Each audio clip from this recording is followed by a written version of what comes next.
And hi, and welcome to FTB Fridays.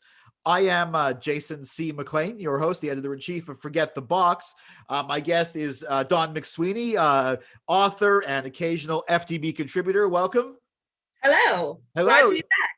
Glad to have you back. Now, this is the FTB Fridays for Friday, the 19th of February, 2021.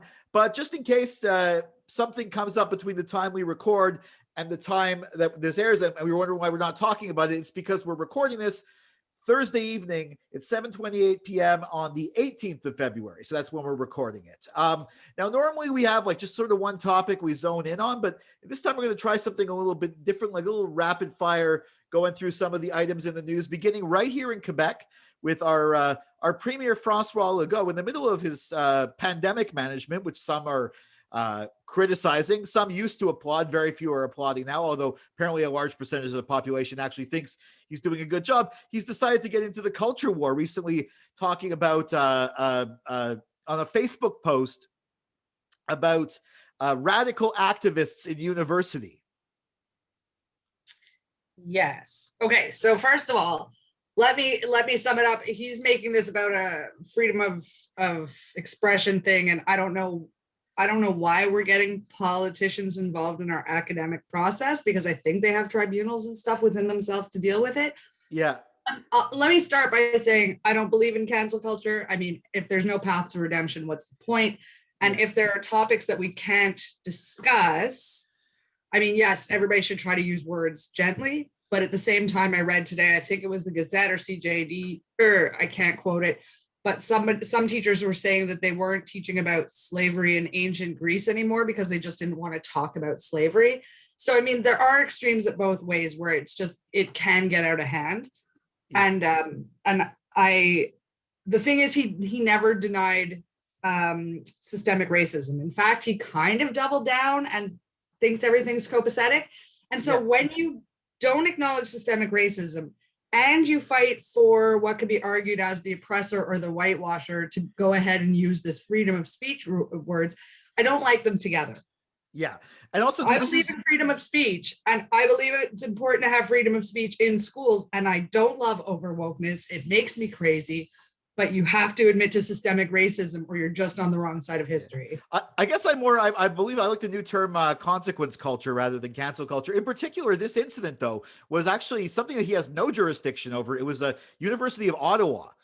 This all started when a professor at the University of Ottawa used the N-word, which was the title of a book in French or something to that effect. And he was in trouble for that. And Legault came to his defense, which makes no sense because he's the premier of Quebec. And I know Ottawa's kind of near Quebec, but it's really not his place to speak. Yeah. I don't know what to say if it's the title of a book. Right now, I'm painted into a corner because if I can't say the title of a book, I don't know what to do, man.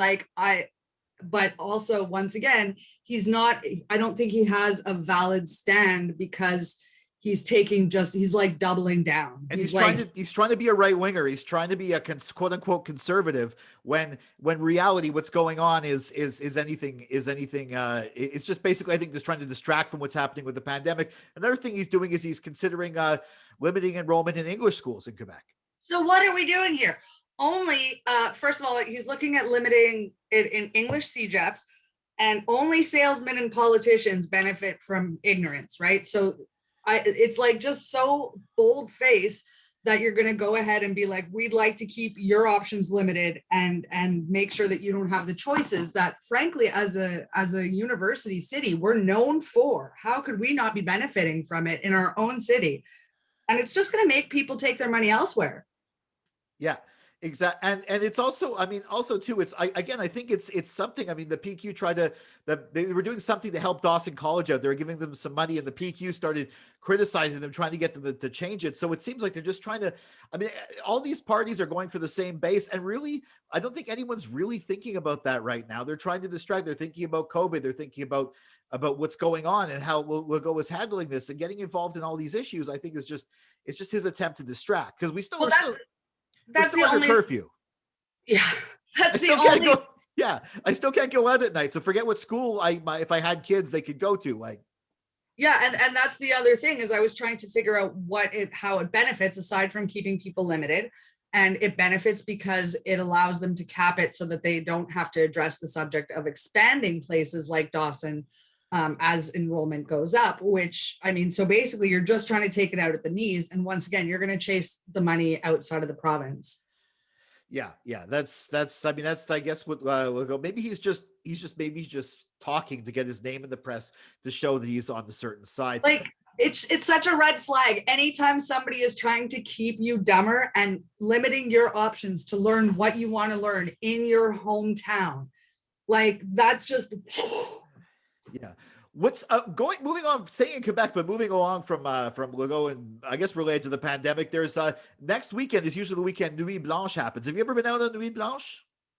Yeah, I don't go out too far, too deep, or too long. It's very crowded, and we never make it onto the rides because it's too long a line. But there's museums. You like museums? There's galleries. I do, but honestly, I'd rather pay to go to a museum than have to press in with a whole bunch of people. So how are we doing this during a pandemic? If we're under curfew, we're not. Okay, cool. We're doing it online. Yeah, sorry, that was what I was coming up to. Yeah, sorry, cut you off. Yeah, Nuit Blanche is there are certain things of it. For example, Art Souterrain is going to be on online, and then it's that's the one that's you're in the underground mall. You see some installations. Yeah. There's Art Souterrain. They're going to be doing an actual installation later, starting in April. But for now, they're doing an online version. But one thing.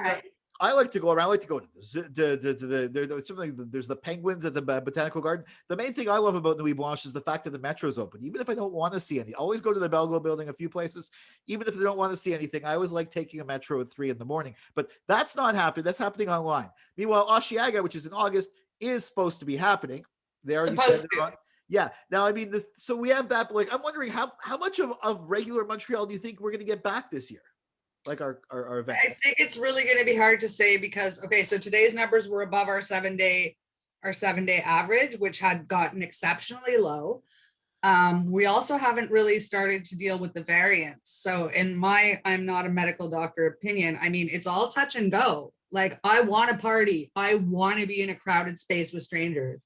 I miss it greatly. And I just don't know because the variants, when they hit hard. Yeah, that's what we're seeing from the numbers from other places. Yeah. So far, whatever the events that were able to happen last year, for example, Igloo Fest, Nuit Blanche, like the Art Souterrain, the events that were able to happen in person because it was before the pandemic last year. So far, those are the only ones that have had to go online this year. What I'm waiting for the first event that has to cancel twice. Like the events in June and stuff like that. If we start having to cancel summer events, that's where it's going to really start feeling like this is dragging on. Well, actually being canceled twice, the St. Patrick's Day Parade is canceled already this year. You're right. That's like a March. Yeah, I'm Irish. I should know this. Well, half Irish. March 17th is 17th, the actual yeah. day. Yeah. But it's the first thing I think that's canceled twice, and it had been running nonstop for over 100 years. So it's a big one to be the one that's canceled twice already. It's the first, yeah. But hopefully when we get to like June and July, some of those events can happen. Now also the in Montreal, like it's snowy, everything. There's a pandemic, but in Texas this week, they actually had a lot of snow, like a lot of like really freakishly cold weather. Like they have no power, and now they're all locked in their houses. I heard on the news that they were actually burning stuff, like just whatever you've got. You're burning your picture frames now. Like it's really crazy because you're just trying to stay warm.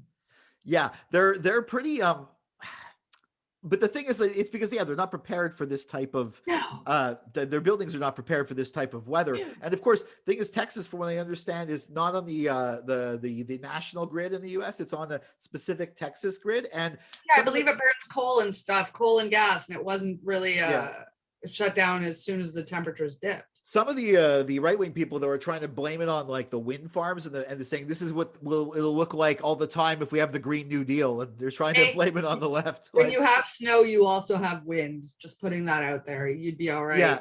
Yeah. But one of the senator from Texas, Ted Cruz, it was just reported that he was actually in Cancun. He asked for emergency relief from Biden, and then he flew off to Cancun.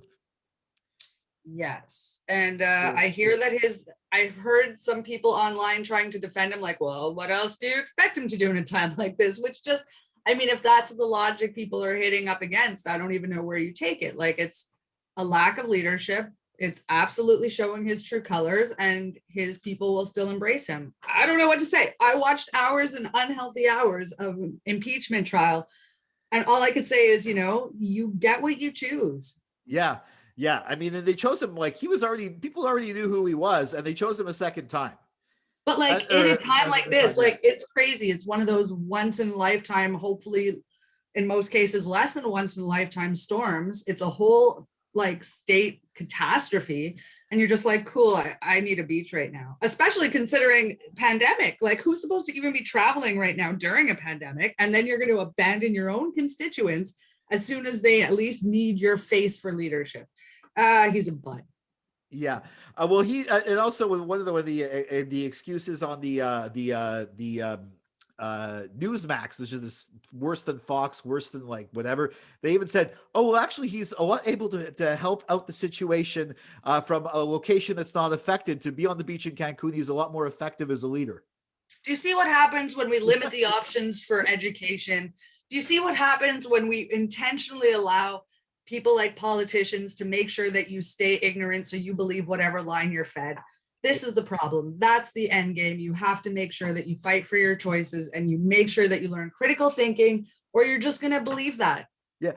Back here in Canada, we didn't talk about this in the pre-show. I'm just going to throw this out there. I just had me thinking back here in Canada, meanwhile, Justin Trudeau recently, they're doing a buyback for all the firearms recently were banned back after the Nova Scotia shooting. And they're doing it's a buyback program, but the carrot, they're using the stick instead of the carrot to encourage people to sell their guns. All the guns that were not able to be transported before, we had special permits to transport, and you couldn't sell new ones. Now you can't transport them at all. You can't shoot them in the gun range. And you have to keep, if you're a collector, you have to keep it like locked up. So basically they're useless. So they're trying to use that as an incentive. And they're also passing laws to make it, or to try to pass laws to make it possible for cities to ban things like handguns. Well, listen, there are way more guns in Montreal than there were when I was a kid. There are way more guns in the West Island than I was a kid. Like, it's a problem. I don't know whether or not this is effective. I don't know what's the right answer, but something about the turn of the culture, and we can't go to a situation where like you used to just be afraid of a street fight, man. Yeah. Like, nobody was packing ever. You had to know some pretty interesting people to know anybody who was carrying a gun, unless they were a hunter. Yeah. For realsies. So I don't know what to say about it. I can't say that I have an informed opinion on it. All I have is I've heard kind of both sides try to complain about it. And all I could say is I hope it works. Yeah. That's all I got. Yeah. I mean, I don't know much about it, but it seems like a smart idea. And like, I actually, as far as I know, I don't know anyone that has a gun. I might be wrong. Maybe they just didn't show it to me, but, which I guess is a good thing. It means that they don't have any intention to do anything bad to me. But, yeah, like it's, that's just, at least that's what we're thinking of up here, but it's a completely different culture south of the border. And we're not allowing people to travel. That's how come I just thought of this. Well, we're not allowing people to travel, but of course, Ted Cruz is traveling to Cancun.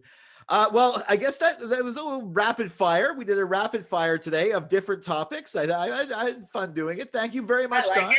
Yeah, for being part of FTB Fridays. People can follow you on Twitter at McMoxie. At McMoxie. McMoxy. Yes, and they can read all about your book, and also on Forget the Box. You can follow me on Twitter at Jason C. McLean. Now you can also follow Forget the Box. You can download the Android app. We're coming up on the